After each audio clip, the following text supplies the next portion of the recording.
Pemirsa, ratusan warga menggelar aksi damai di kantor pemerintahan Kabupaten Intan Jaya, Provinsi Papua Tengah. Ya, aksi ini digelar karena harga bahan pokok, BBM dan tiket pesawat melambung tinggi.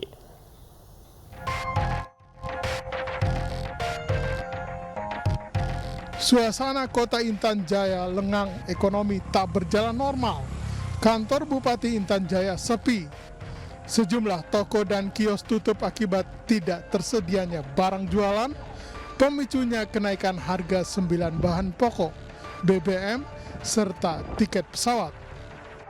Masyarakat di Kabupaten Intan Jaya, Provinsi Papua Tengah, dari mahasiswa, masyarakat, dan pedagang mendatangi kantor Bupati Intan Jaya, menuntut PJ Bupati Intan Jaya segera melaksanakan operasi pasar, mengontrol harga barang dan bahan bakar minyak, serta menurunkan harga tiket pesawat.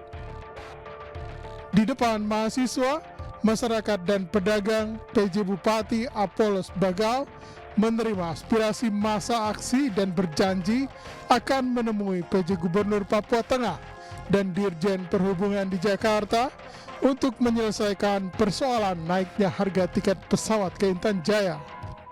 Kan ada yang sembakonya malah naik lagi, bukan perubahan. Itu terus kemarin itu bukan aksi demo, kalau pengamatan dari kami KAP, tapi itu cuma menyampaikan aspirasi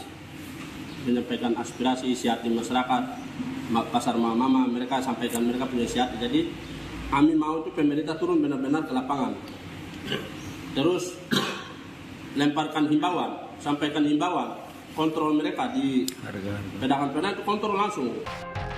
Ketua Kamar Adat Pengusaha Papua berharap PJ Bupati Intan Jaya segera menekan inflasi di Kabupaten Intan Jaya dan memanggil pihak maskapai.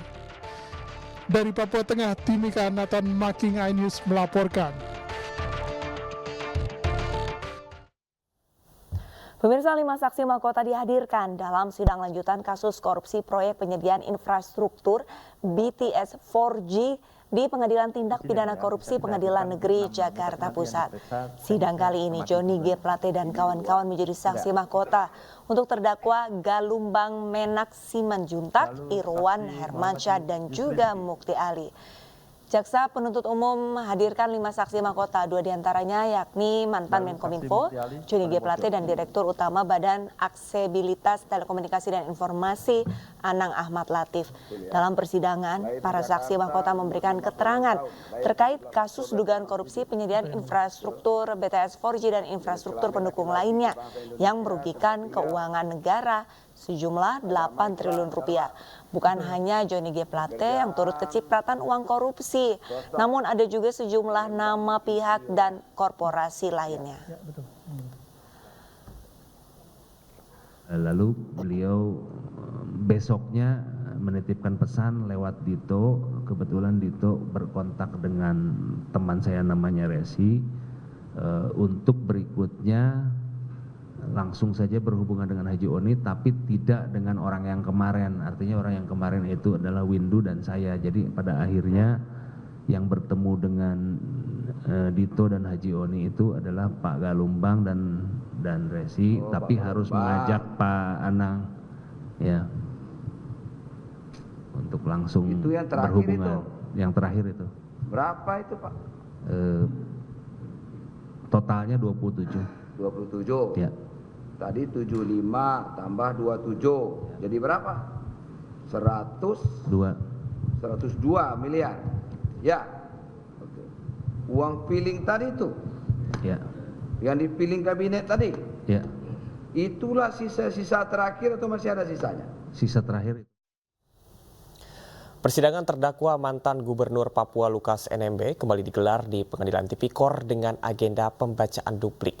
NMB bersikeras bahwa dirinya tidak menerima suap dan gratifikasi.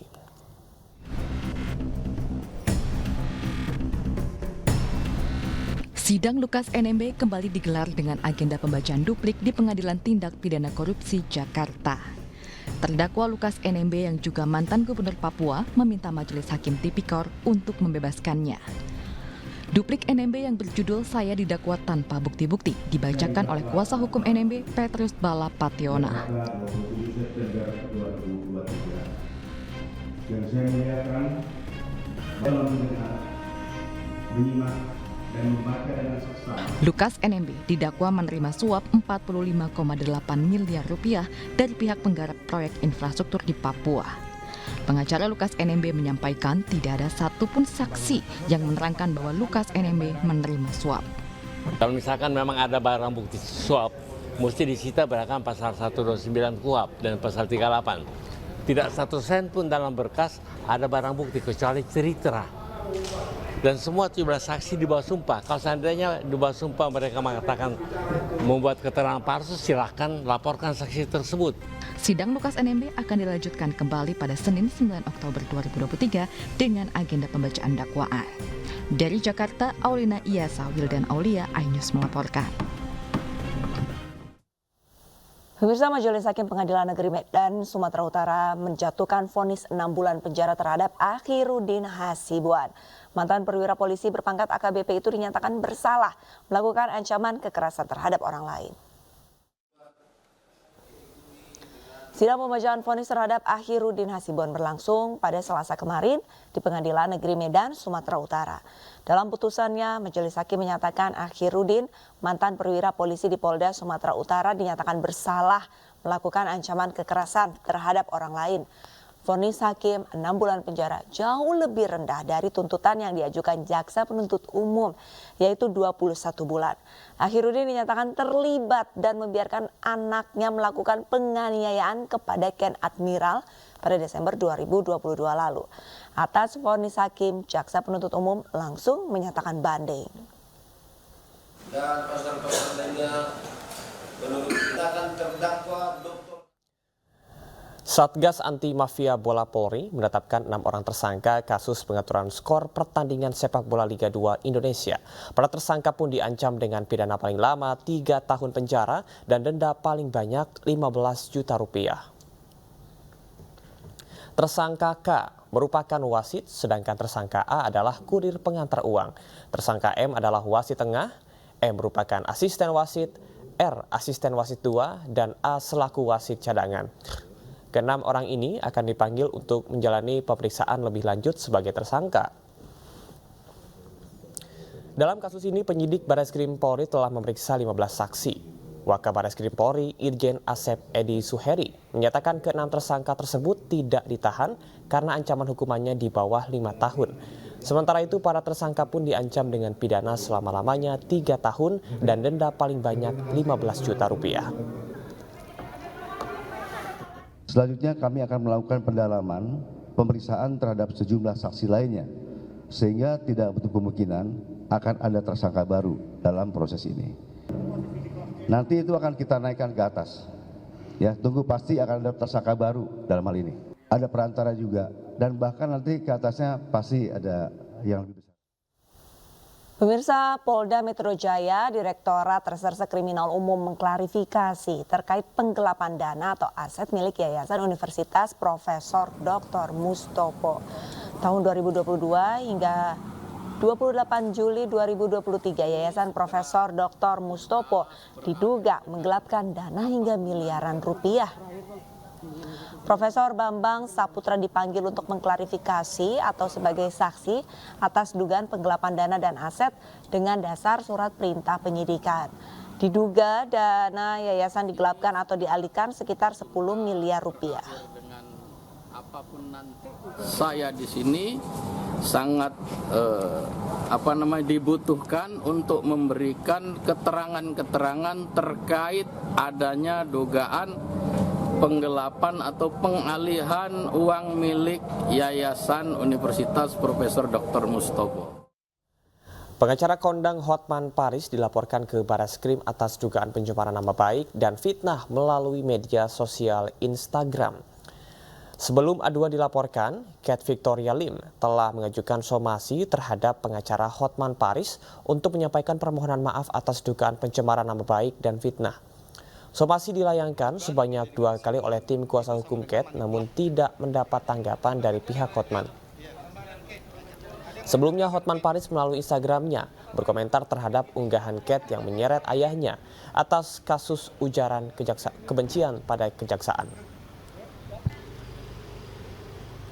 sebelum saya membuat laporan pengaduan ini, saya juga sudah memberi kesempatan kepada Bapak Hotman Paris melalui somasi, yaitu secara tertulis somasi yang disampaikan oleh kuasa hukum saya maupun secara terbuka melalui video. Namun terlihat bahwa pihak yang bersangkutan tidak memiliki itikat baik. Maka dari itu saya menempuh proses hukum. Pemirsa, pemerintah melarang penggabungan layanan media sosial dan platform jual beli online. Oleh karena itu media sosial harus memiliki izin yang berbeda dengan e-commerce. Hal ini dilakukan guna melindungi pedagang lokal dari banjir barang impor yang masuk ke Indonesia.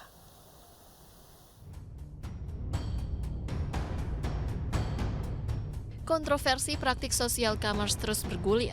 Praktik ini ramai setelah platform media sosial asal Cina, TikTok, mengeluarkan TikTok Shop.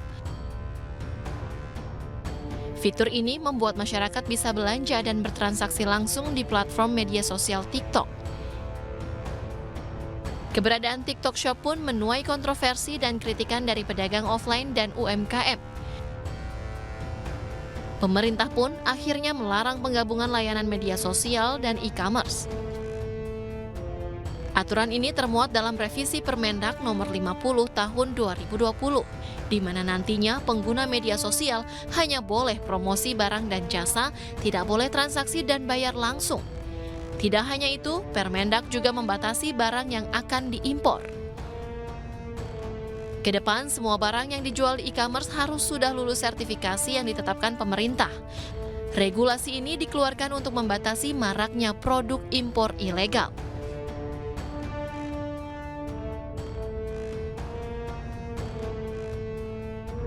Yang kedua, bagaimana mengatur arus baru masuk barang. Karena bukan soal produk lokal kalah bersaing di online atau di offline. Tapi di offline dan di online diserbu produk dari luar yang sangat murah ya dan dijual di platform global. Dan ketiga, kita lagi mengatur perdagangan yang fair antara offline dan online. Karena di offline diatur demikian ketat, di online masih bebas. Pengaturan mengenai platform tadi sudah clear arahan Presiden, social commerce harus dipisah dengan e-commerce. Kebijakan ini disambut positif oleh Wali Kota Solo Gibran Rakabuming Raka. Pembatasan barang impor ilegal penting untuk menjaga keberlangsungan pedagang lokal. Yang namanya e-commerce itu harus bisa. Sekarang e-commerce sama medsos jadi satu. Nah, nanti algoritmnya pengguna medsos dipakai untuk untuk berjualan itu ya. Sebelumnya, para pelaku UMKM mengeluhkan eksistensi TikTok Shop. Praktik penggabungan bisnis antara media sosial dan e-commerce ini berpeluang menciptakan monopoli perdagangan. Pedagang UMKM kesulitan untuk bersaing lantaran harga yang ditawarkan di social commerce jauh di bawah harga pasar. Tim Liputan iNews melaporkan.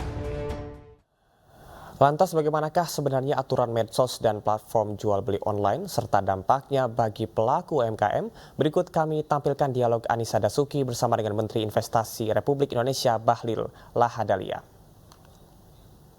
Saya mau sampaikan ya, TikTok ini kan sebenarnya medsos, media sosial. Dia bukan media yang bisa dipakai untuk jualan dagang, apalagi bertransaksi langsung di sana. Kalau kita mau jujur, saya mau kasih tahu ya, ini TikTok ini lama-lama izinnya saya tinjau lagi nih. Ini saya tunjukkan ya izinnya ya. TikTok ini dia memakai izin KBLI 63122. Di mana di situ harus membuat portal khusus tentang komersial. Nah, dia tidak melakukan itu. Bahkan karyawannya ini cuma satu orang dan dia di sini buka kantor cabang, harus ada kantor pusatnya dong di sini. Jadi memang kawan ini membuat barang ini tidak sesuai dengan apa yang izin dikeluarkan dengan apa tindakan dia.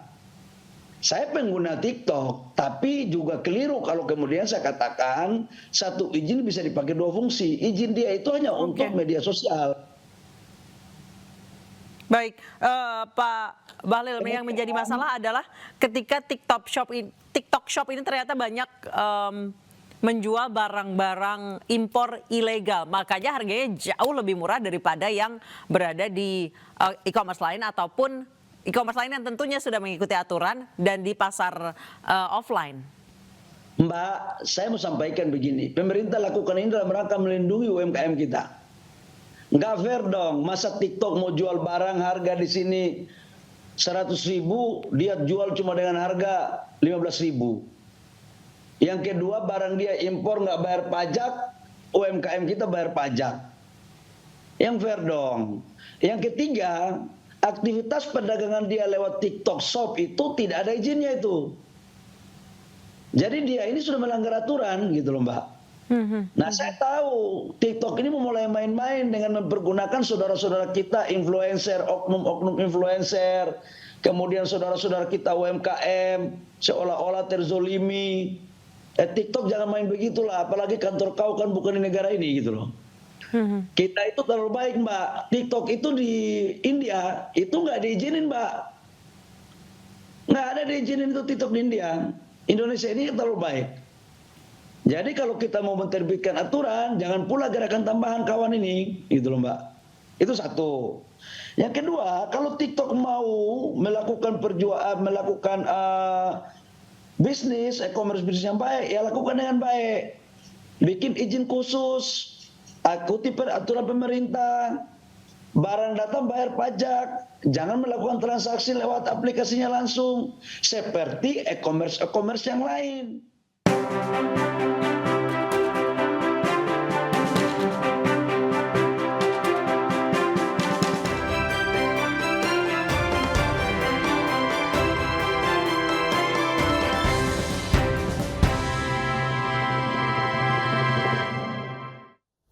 Pemirsa, tim pemenangan nasional Ganjar Pranowo kembali menggelar rapat rutin di kawasan Kebon Siri, Jakarta. Ya, rapat dihadiri Ketua Umum PDI Perjuangan Megawati Soekarno Putri, Ketua Umum Perindo Haritanu Sudibyo, serta bakal calon Presiden Ganjar Pranowo. Ketua Umum DPP Partai Perindo Haritanu Sudibyo menyambut kedatangan Ketua Umum PDI Perjuangan sekaligus memimpin rapat rutin Tim Pemenangan Nasional atau TPN Ganjar Pranowo. Rapat ini juga dihadiri Baca Pres Ganjar Pranowo dan elit parpol koalisi serta penguatan kerjasama 4 partai politik pendukung Ganjar hingga Pileg 2024. Hingga kini PDI masih menggodok nama cawapres pendamping Ganjar.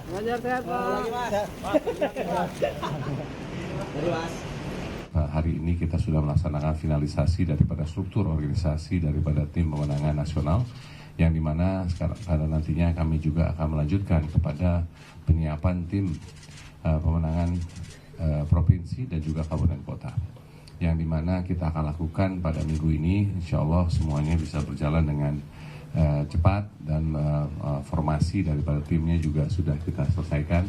Nanti kita akan keluarkan keputusannya pada akhir minggu ini. Dan dengan demikian secara solid tim pemenangan Ganjar Presiden itu sudah siap untuk bekerja. Dan pada hari ini juga didiskusikan bagaimana strategi ke depan dan juga melihat keadaan situasi kondisi yang ada. Nanti selain saya juga minta dari teman-teman semuanya untuk bicara. Namun juga pada hari ini saya juga ingin menjelaskan bahwa saya sendiri sekarang ini sudah lagi tidak aktif di Kadin Indonesia. Bakal calon Presiden Partai Perindo Ganjar Pranowo didoakan dapat memimpin Indonesia saat bersilaturahmi ke Pondok Pesantren Darul Ubudiyah Raudatul Muta'alimin di Kelurahan Ujung, Kecamatan Semampir, Surabaya, Jawa Timur. Kinerja Ganjar Pranowo sebagai gubernur saat memimpin Jawa Tengah juga mendapatkan pujian dari para pendeta di Surabaya.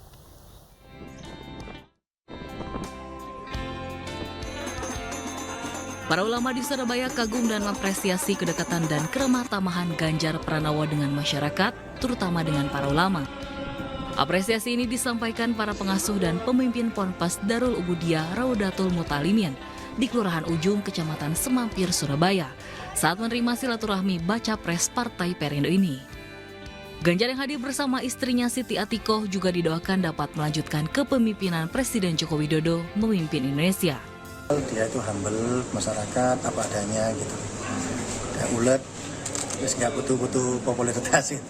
Untuk Pak Ganjar semoga kedepannya lebih baik dari apa yang diusahakan oleh Pak Jokowi untuk kemajuan masyarakat Indonesia, wabil khusus yaitu dunia pesantren dan dunia umat Islam.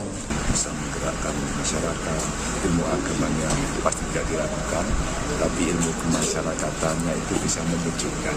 Dan tadi diceritakan juga belum tuntas, masih ada PR yang mesti diteruskan. Dan saya kira inilah peran-peran pemerintah kemudian untuk bisa ikut terlibat. Dalam rangkaian safari politiknya di Surabaya, kepemimpinan Ganjar juga mendapat apresiasi saat hadir dalam pertemuan silaturahmi kebangsaan yang diinisiasi para pendeta di Surabaya, Jawa Timur. Saya Pak Ganjar ini karena kepemimpinan di Jawa Tengah sudah terlihat bersih dan juga anti intoleransi. Ada banyak gereja-gereja yang suka izin juga beliau turun tangan dan akhirnya bisa diselesaikan seperti itu. Jadi kami melihat Pak Ganjar ini juga salah satu pemimpin yang bisa memimpin Indonesia lebih baik. Dalam silaturahmi kebangsaan ini, Ganjar Pranowo berdiskusi persoalan bangsa serta penguatan ideologi Pancasila dengan tetap menjaga persatuan antar umat. Tim Liputan iNews melaporkan. Pemirsa, pengurus Partai Perindo semakin intensif menggelar rapat konsolidasi di berbagai daerah. Ya, rapat konsolidasi dilakukan untuk menyusun strategi serta menjaga kekompakan dan soliditas menuju pemilu 2024.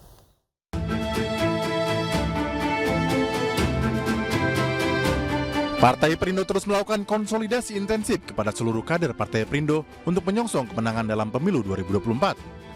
Dalam rapat konsolidasi di Kota Jayapura, Partai Perindo menyusun strategi pemenangan untuk memperoleh double digit suara di pemilu mendatang.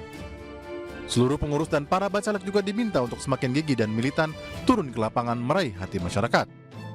Orang-orang yang masuk dalam daftar calon sementara adalah orang-orang yang terbaik yang selama ini kami lihat dan punya potensi untuk bisa meraup suara yang banyak. Target Partai Perindo 2024 minimal satu dapil ada satu kursi, itu minimal. Tapi kalau bisa dua kursi satu dapil ya alhamdulillah. Tapi semua akan kami dorong dan berjuang untuk bagaimana memperoleh kemenangan. Sementara itu, Partai Perindo Kota Serang mengadakan rapat konsolidasi pembentukan pengurus hingga ke tingkat ranting. Dalam rapat konsolidasi ini juga menargetkan meraih satu fraksi di DPRD Kota Serang.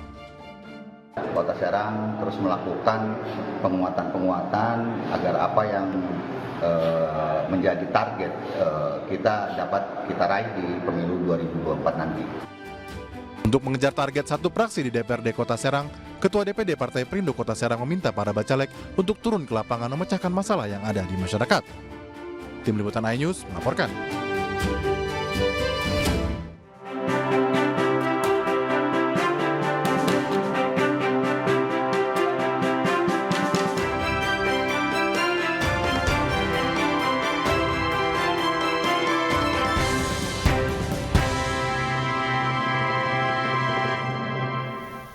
Pemirsa, Presiden Joko Widodo meminta moda transportasi lintas raya terpadu atau LRT segera mengkaji rute hingga Bogor, Manggarai dan juga Kelapa Gading. Hal ini disampaikan Presiden dalam rapat terbatas integrasi transportasi di Istana Merdeka pada Rabu pagi kemarin. Jokowi menegaskan LRT Jabodebek rute Bekasi, Jakarta dan Cibubur, Jakarta selalu penuh penumpang. Sehingga ia meminta rute ditambah hingga ke Bogor, Manggarai dan juga Kelapa Gading. Presiden meminta antar moda transportasi bisa terintegrasi satu sama lain agar memberikan kemudahan bagi masyarakat. Kita minta juga segera di studi pembangunan LRT hingga ke Kota Bogor. Karena kalau kita lihat LRT yang sekarang sudah penuh terus, dan juga pembangunan jalur LRT Kelapa Gading menuju Manggarai agar cakupan dan jangkauan transportasi massal ini semakin meluas. PT Bank Tabungan Negara Persero Tbk melalui unit usaha syariah yang berkolaborasi dengan BP Tapera menggelar akad massal serentak se-Indonesia dan 2.300 unit rumah siap akad melalui KPR Syariah.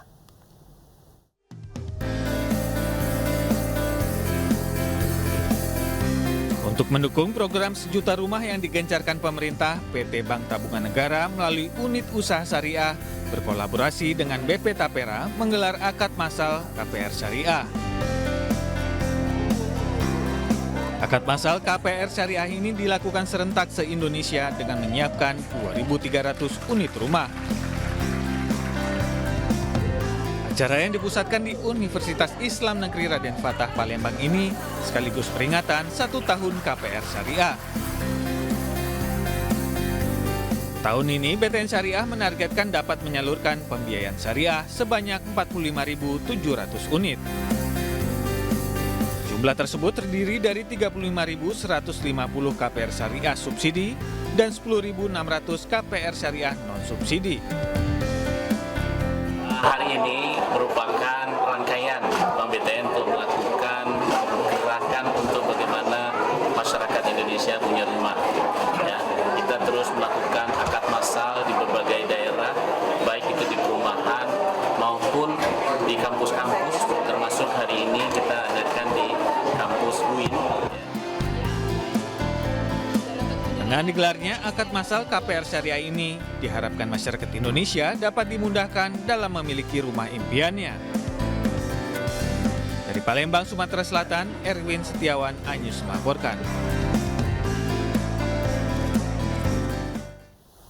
Pemirsa, peran data statistik penting dalam kemajuan suatu negara. Kehadiran Badan Pusat Statistik memiliki peran dalam mewujudkan Indonesia maju menyongsong Indonesia Emas 2045.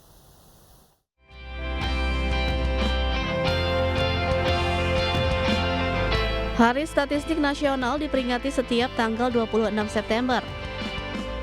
Bukan sekedar peringatan hari ulang tahun Badan Statistik Nasional, tetapi sebuah momen untuk meningkatkan kesadaran akan pentingnya statistik dalam setiap aspek kehidupan.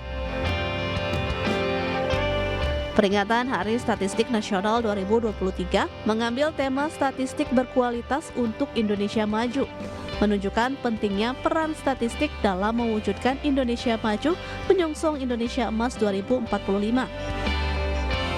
Sekali lagi ini momentum bagi insan-insan statistik untuk melakukan kegiatan yang tujuannya untuk supaya bisa berkinerja lebih tinggi. Jadi BPS di komponen statistik itu kan ada pengguna ada, penghasil ada, kemudian juga ada sebagai data yang kita ambil. Dalam peringatan Hari Statistik Nasional 2023, BPS turut memberikan penghargaan dan penganugerahan kepada pihak-pihak yang berperan aktif dalam mendukung kegiatan statistik,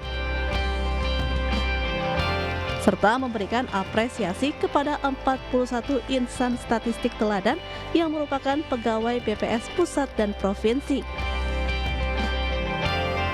Dari Jakarta, Steven Patinama, iNews melaporkan.